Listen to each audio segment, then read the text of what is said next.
Hi, good evening, folks. In this video, I want to go over an interview with Kevyn Adams. Just some notes I took down, some clips I want to share with you guys, because I found this a very interesting article, and we should look at it. Coming up. It's late. It's about 10:30 as I'm starting this, so I'm going to try and get this up as quick as I can. I just got in, guys, so I'll try my best to put this up as fast as possible, so let's get on it right away.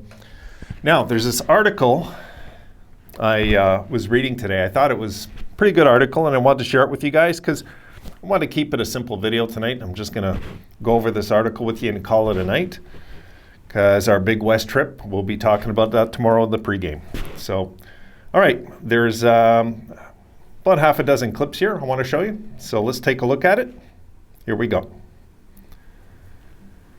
Okay, Kevyn Adams, questions and answers on short and long-term plans for the Sabres as their prospects, maintaining team culture, and more. So I picked out 5 of the questions that really stood out for me. And I want to share that with you guys and go over that. And I just out of interest, guys, just to slap a video together and talk about the Sabres. So let's take a look at the first question. Here we go. And this is John Vogl. He asked him, what signs of that culture do you really like when you see it? He goes, first of all, I see what they're like in practice. I watch practice. I've always felt that a team that competes really hard in practice and has fun, you get a sense of what's real. These guys have been doing that all along. Their habits are good. They work hard in practice. They have fun, so that's one. Obviously, I'm on the plane and in and around the locker room, and we've worked really hard to create it. What we've worked really hard to create is an atmosphere where people's comfortable being themselves. Whatever that personality they have is, be you and be honest. We're all in it together. We worked hard at trying to foster that type of environment. Culture in some way may precede the results, but you've got to get that right and then build it and stick with it. That's what we're in the process of now. So what I took from that is right now, the main concern where we're at as the Buffalo Sabres is the culture change.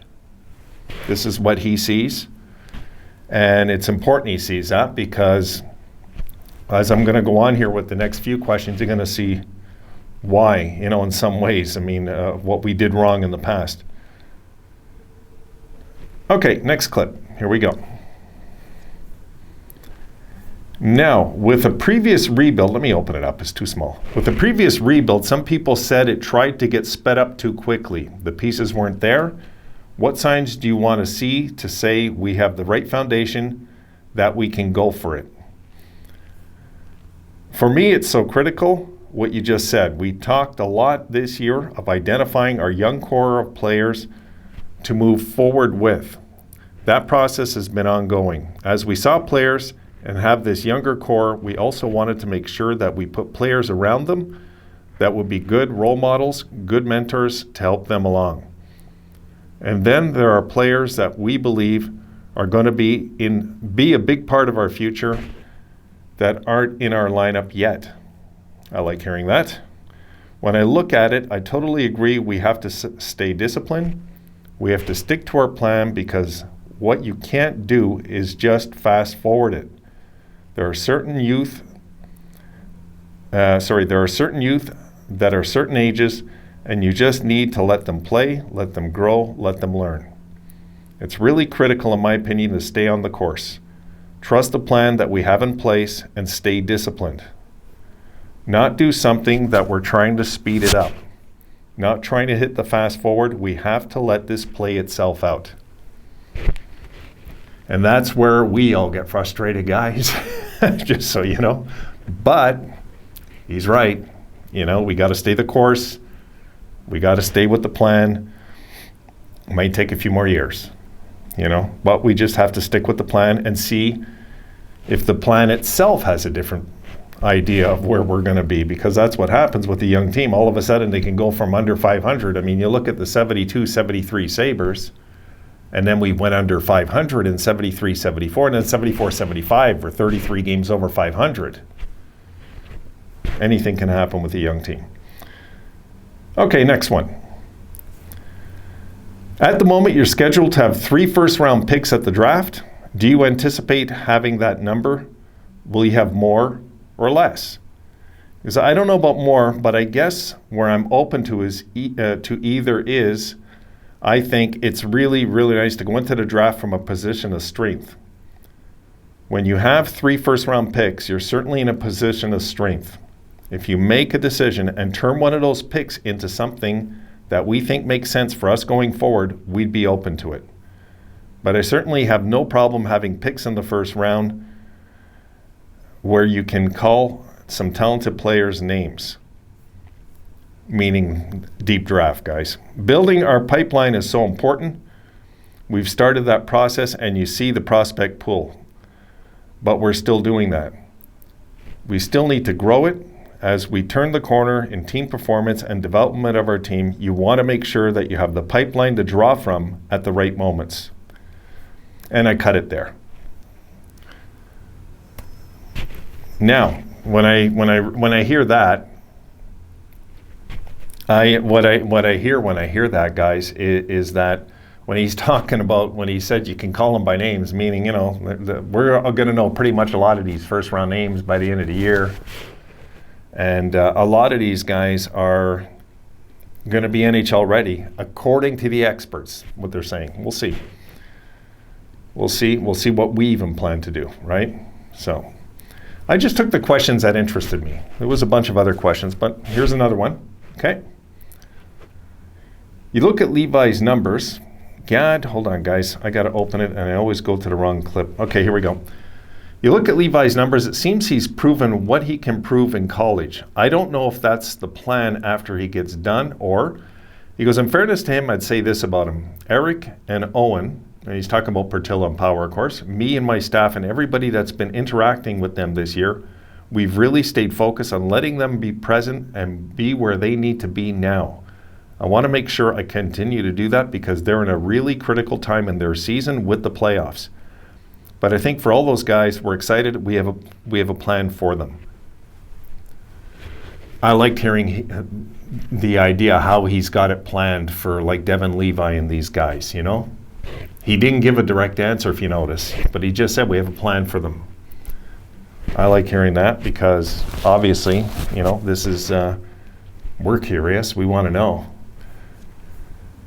Okay, one more clip, guys. Here we go. Let me open it up. Okay, there it is. Right now, the organization's had a great week and is riding a high wave. There have obviously been a few low points. How have you handled this year? Regardless of different things going on this year, in the big picture, I feel really excited about where we're heading. Really excited about the young core players on our team, excited about our the prospects. So the big picture, really positive. It's also one of those things that maybe hasn't come across to a lot of people, but I really, truly believe we're doing the right things behind the scenes in terms of the process of making decisions, the process of evaluating, the process of how the team was put together for the right reasons. Sometimes you don't see it on the ice, but it's powerful in the locker room, and there are lessons being learned. All that for me is exciting. So I wanted to toss that out there. And I'm half awake, guys, so if I'm stuttering a bit while I'm half awake, I'm just half awake and I'm tired. It was a long day, and I was at a friend's. My friend Dina, who made me a nice pasta dinner. Thank you, Dina. Love you. Appreciate it. That was fun. And, just in closing here, it's nice to know that what's going on behind the scenes, we can sometimes get the inside scoop a little bit on it and have his. I find that Adams is very honest. You know, he's pretty forthright about things, and he just kind of says it the way it is. You know, like it's going to take time.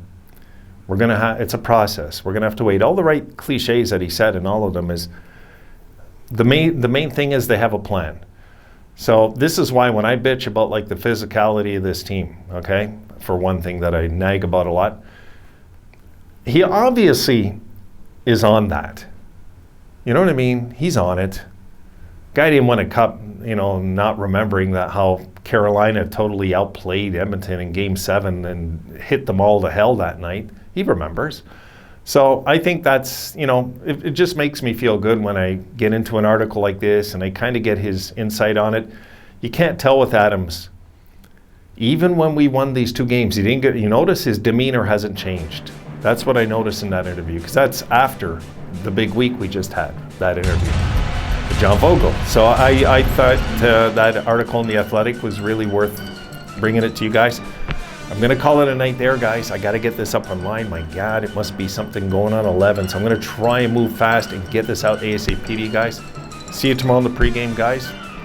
Be up sometime earlier on in the afternoon. I'll probably be on then. See you then.